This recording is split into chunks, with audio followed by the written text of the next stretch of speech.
So if you read the title of this video, then you know we're going to be talking all about how to start an online business, baby, today, like literally today. This video is also sponsored by Square. I'll tell you a little bit more about Square later on in the video. But if you're new here, hey friend, welcome to the party. A little bit of background on me in case you're like, who's this chick and why should I be listening to her about how to start an online business? So I am a serial entrepreneur. I've started a number of businesses since I was in college, both online and in person, while I was a full-time student and, working full-time as well. And I've been able to retire my 9-to-5 corporate career as an accountant to just live off of my entrepreneurship ventures and investment opportunities full-time. So I know a thing or two about starting an online business. So, you could trust my judgment or whatever, you could trust my advice or whatever. Feel free to, take out your pen and your paper, your notepad, because it might be a gem or two in the video. But yes, I love a good online business. I feel like online business is definitely the way to go. I don't know if I need to sell you on the benefits of starting an online business, but I think I'm just gonna remind you of a few little factors that you may or may not have forgotten. If you have an online business, you can work from literally anywhere in the world. If you own your own business, then you have full control over your hours and processes and the systems in which your business partakes in. And also you are given the opportunity to make an impact and work on something that you're extremely passionate about and something that can be extremely fulfilling instead of working a 9-to-5 that you may or may not like, because we only have one life to live and we spend a majority of our days working, unfortunately. Especially if you're working a 9-to-5, you spend a majority of your day working, and if you don't love what you do or love the people that you work with, then it's not it. Now that we know some important benefits of having an online business, I'm gonna walk you through some steps that you may want to take in order to start your online business. If you're thinking about it or if you've just started, just make sure that you've ticked off these steps off of your to-do list, okay? So number one, this is for the person who's thinking about starting but not really sure what to start. I would say you need to find the product or service that you are going to sell and to know whether or not you are going to be selling a product or a service or both. Selling either products or services are the two most conventional ways to have an online business. Of course, there are unconventional ways that don't necessarily fit under these two umbrellas, but most businesses do fit under these two umbrellas. So a service-based business means you are providing a service for someone. You are doing something for someone in exchange for a fee. For example, you are a coach of some sort. Maybe you are a virtual assistant, a social media manager, a Facebook ad specialist, and you run Facebook ads for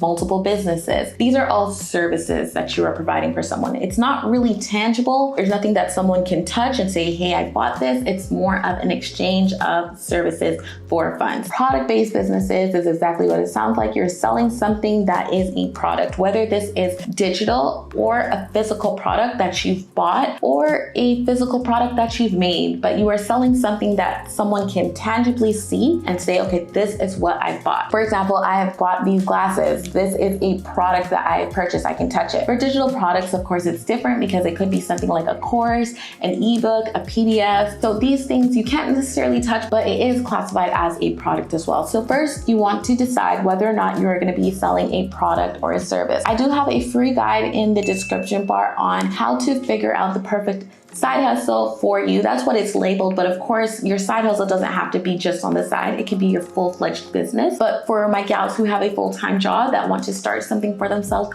on the side, then it starts off as a side business and then you give yourself grace and you learn as you grow, and it can grow into your full-fledged full-time business. That's kind of what YouTube is for me. It started off as a hobby, then turned into a side hustle, and now it's definitely a part of my full-fledged full-time business. It isn't my main business per se, not necessarily, but it definitely 100% has a lot of entrepreneurial components to it in regards to creating your own schedule, negotiating, and profit and loss. So it definitely has those business components and it is a part of my overall business. So yes, believe me when I say that sometimes your side hustle can turn into your full-fledged business, and it can be the thing that rescues you out of working a job that you don't really like, but you would never really know unless you start and unless you identify the things that you love and you're passionate about. So definitely check out that link in my description bar to help guide you to identify the things that you are really good at or that you love, your skills, your talents, things you're passionate about. Check that guide out in my description bar. So once you figure it out what your business model is going to be, whether you're selling a product or a service, the best thing to do is look for solutions, because that's what people buy. People are searching for solutions. We live in a solution-based generation and a self-taught generation as well. So try to figure out ways that you can use your services and your talents and your skills to help someone else to solve a problem. Entrepreneurs like to solve problems. That's what they do. They don't just identify problems and complain about it, they solve them. So in step number 2, you want to figure out, who is this going to help? Whose problem are you going to be able to solve? And you really want to get so specific with the person that you're going to be targeting, the person that you're looking for, who's also looking for you, by creating an avatar. Define your target audience by creating an avatar. And what does this mean? Create your Sims character, okay? Get so specific on who this person is to the point that they feel like a member of your immediate family. You know how well you know your sister or your brother or your mom or your dad? How well do you know your target audience member or your soulmate client? Know them so well to the point that you can tell what they're probably doing on a Friday night. Would they rather be out partying with the gals? Are they at a dinner? Are they catching up on Real Housewife episodes? Are they watching Criminal Minds CSI? Like, what is their ideal Friday night? Where do they prefer to shop? What is their dream vacation? Think about it. Like, if your family had the option to go on a dream trip anywhere, I bet you would know what your brother or your sister or your mom or your dad would prefer, what type of trip to go on, right? You should know this about your target audience member as well. Do they want to go on a camping trip, a multi-state road trip, going camping, or would they prefer to go on a very luxurious, glamorous trip to Paris, or would they rather go to a Bali? Are you looking for students? Are you looking for people who work a job? Are you looking for stay-at-home moms? Are you looking for men who are the sole breadwinners in their family? Basically, what I'm saying here is know everything about your target audience member, because it's going to help you so much better with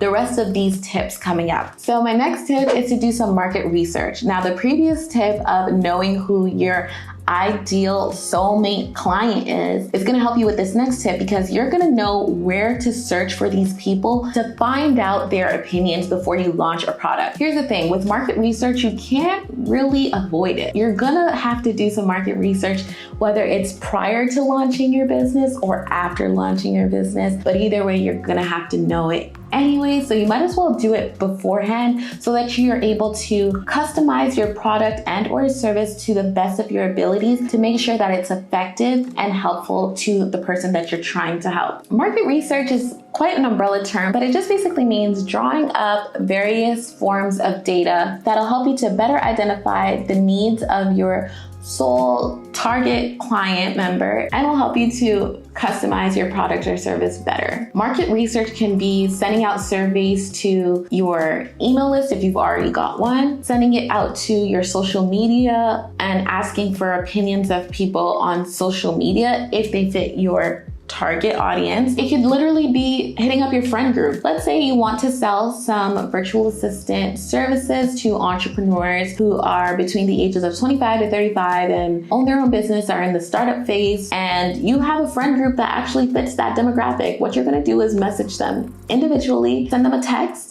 and say, hey, I want your opinion on XYZ. Send them a survey with questions that are relevant to your business and what you want to provide that will help you to identify what are their pain points, what could they use help with, what have they found their biggest problems to be in the past. And that'll just basically help you to identify where to focus on, where to focus your services and how to, essentially help them better. You're collecting data, and while they're providing you data, they're helping you to help them. The next thing you want to do is set up your social media presence. Now, this one is something you want to just do upfront, because the last thing you want is to start building your business and start, getting your name out there and building awareness of this newfound business that you had. And then suddenly your business names are not available on most platforms. You want to have the same social media handle across all platforms. And you also want to be able to operate with that business name as well. So as you're setting up your social media presence, or right before you set up your social media presence, just make sure that you go